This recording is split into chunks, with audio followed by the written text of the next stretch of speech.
ሰላም የተወደዳችሁ የትንሣኤ ቲቪ ቤተሰቦች በያላችሁበት ቦታ ሁሉ የክርስቶስ ኢየሱስ ጸጋና ሰላም ከሁላችሁም ጋር ይሁን። ነቢይ ምህረት ነኝ ከትንሣኤ ቤት። እንግዲህ ታላቅ የምስራች ይዤ ወደ እናንተ መጥቻለሁ። እንደሚታወቀው ሁሉ ጊዜ በቤተ ክርስቲያናችን ውስጥ በአመቱ መጠናቀቂያ እንዲሁም አዲሱን አመት የምንቀበልበት የመለከት ኮንፈረንስ በየአመቱ እናደርጋለን። እንግዲያውስ ይሄ የመለከት ኮንፈረንስ ከፊታችን ባለው ከ25 እስከ ጳጉሜ 1 ለተከታታይ 7 ቀናት የተዘጋጀ ስለሆነ ሁላችሁንም በዚህ ፕሮግራም ላይ ልጋብዛችሁ መጥቻለሁ። እግዚአብሔር እንግዲህ በቃሉ በመንፈሱ ዘጸአት በሚል ትንቢታዊ አዋጅ ለ7 ቀን ይህንን ፕሮግራም እንድናዘጋጅ እግዚአብሔር ድምፅ ስለሰጠን ለነዚህ 7 ቀናቶች ዘጸአት በሚል የመለከት ኮንፈረንስ እናደርጋለን። ከ25 ከሰኞ ከ3 ሰዓት ጀምሮ እስከ ጳጉሜ 1 እሁድ ድረስ በጣም በቃሉ በጣም በመንፈሱ በአምልኮ በትንቢት መንፈስ በፈውስ በተአምራት እግዚአብሔር እንግዲህ ያለፈውን የኋላውን ታሪካችንን የባርነት ታሪካችንን ሊያስረሳን ዘጸአት ብሎልናል። ዘጸአት ለሁላችሁም ይሆናል። ቀኖ ሚል ስማል ቀኖ አባትሽ ነው። ዳዊት ማን ነው? ልንገርሽ፣ ወንድሜ ነው። ዳዊት ወንድምሽ ነው። ኢያሱ ማን ነው? ወንድሜ ነው። ኢሳያስ ማን? ወንድሜ ነው። ያለፈውን ታሪካችሁን፣ የህመም ታሪካችሁን፣ የኪሳራ ታሪካችሁን፣ የስብራት ታሪካችሁን ጥላችሁ የምትወጡበት ጊዜ ይሆናል። እግዚአብሔር ለዕብራውያን የ430 ዓመትን የባርነት ጊዜ ዘጸአት በሚል ትንቢታዊ አዋጅ ይዟቸው እንደወጣ እህቴ ወንድሜ የምትሰሙኝ በዓለም ዙሪያ ሁሉ ይሄንን ቲቪ የምትከታተሉ እግዚአብሔር ዘጸአትን ሊሰጣችሁ የተነሳበት እግዚአብሔር ዘጸአትን ሊያደርግላችሁ የታመነበት ጊዜ ደርሷል። ስለዚህ ከሰሜን ከደቡብ ከምስራቅ ከምዕራብ ሁላችሁንም እጋብዛለሁ። በተለያየ አይነት ጭንቀት ውስጥ ያላችሁ፣ በተለያየ አይነት ጥያቄ ውስጥ፣ በተለያየ አይነት እስራት ውስጥ ያላችሁ እግዚአብሔር በ2018 ዘጸአትን ሊሰጣችሁ ነው። አሰርኩት 2 ወርቅ አመጣሁበት። አስበለጥከው። ይሮጣል፣ ይሳካለታል። የእባቡ ቁጥር አሁን ፈረሰ። ከግሩ ላይ ጮኸ፣ ጥለው ሄድጎ ዘጸአት ይሆንላችኋል። እህቴ ዘጸአት ይሆንልሻል። ወንድሜ ዘጸአት ይሆንልሃል። በተለያየ አይነት ንግድ ውስጥ የከሰራችሁ፣ በስራችሁ እየተማረራችሁ ያላችሁ፣ በህይወታችሁ ውጤትን ያጣችሁ፣ በአሮጌው በ2018 ዓመት ያለፈውን ታሪካችሁን ቀብራችሁ ልትነሱ፣ ቀብራችሁ ወደ አዲሱ ዓመት በአዲስ ምዕራፍ በአዲስ ድል በመውጣት ስፒሪት ልትሻገሩ እግዚአብሔር 7 የዘጸአት ቀናቶችን አዘጋጅቶልናል። ናሙና ከውስጡ ስጋ ተወስዶና ደም ተወስዶ ታየ። ከዛ ከእድሜም አኳያ የሚመጡ እብጠቶች፣ በዚህ እድሜ ውስጥ የሚመጡ እብጠቶች በጣም ያስፈራሉና እዚህ መጣሁኝ ማለዳ።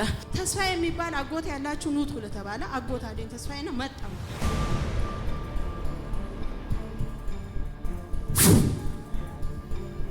ተመልሷል ጤንነትሽ።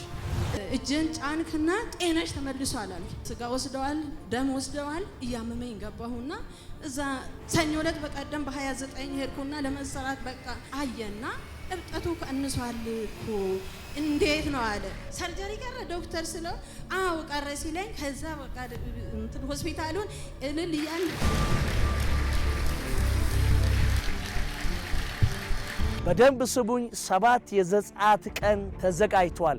ከነሐሴ 25 ሰኞ ከጠዋቱ 3 ሰዓት ጀምሮ እስከ 9 ሰዓት፣ 26 ማክሰኞ ከጠዋቱ 3 ሰዓት ጀምሮ እስከ ቀኑ 9 ሰዓት፣ ሮብ ከጠዋቱ 3 ሰዓት ጀምሮ፣ ሐሙስ፣ አርብ፣ ቅዳሜ፣ እሁድ ከጠዋቱ 3 ሰዓት ጀምሮ እስከ 9 ሰዓት ይደረጋል። በጉባኤያችን ስለተገኙ ሁሉ የተአምራት የፈውስ ጸሎት ይደረጋል። ትንሣኤ ይሆንላችኋል። ዘጸአት በሚል ደግሞ መንፈስና ዘጸአት በሚል ቃል 7ቱንም ቀን እንካፈላለን። እግዚአብሔር ይረዳናል። ብዙዎቻችሁን እግዚአብሔር ወደ አዲስ ምዕራፍ ዘጸአት ወደ ሆነ ህይወት ያወጣችኋል። እሁድ ቀን ደግሞ የመጨረሻ መዝጊያ መለከት የሚነፋበት ቀንና የ2019ን ትንቢታዊ አዋጆቻችንን የምንቀበልበት ቀን ይሆናል። እንግዲያውስ በጭንቀት ውስጥ ተቀምጣችሁ ምን ትሰራላችሁ? እግዚአብሔር ለእናንተ ዘጸአትን ልኮላችኋል። እህቴ ወንድሜ፣ በተለያየ አይነት እስራት ውስጥ ሆናችሁ ተቀምጣችሁ የምታለቅሱበት ጊዜ አይደለም። የባርነት ጊዜ ያለቀበት ጊዜ ነው። ቶሎ በል ለምን ማለቀው እኔ ታበላሻለች እቅድ ለዘላለም ያታለው ብዙ ጊዜ አልቻልኩም። ምንድን ያስቆምካት? አገልግሎቷን አስቆምኩኝ። እሺ ሌላስ? ትምህርቷን አስቆምኩኝ። ውጤቷን አበላሸው። ውጤት ያበላሸባት አንተ ነህ? እኔ ነኝ። ማነህ? ድግምት። እሺ 3 ጊዜ ጮኸ ጥላት። ትምህርቷን ለቀ፣ አገልግሎቷን ለቀ። ዳይ ቶሎ በል። ሁለተኛ በኃይል ጩና ውጣ። የመጨረሻ ጩና ጥላትን በኢየሱስ ደም፣ በኢየሱስ ደም።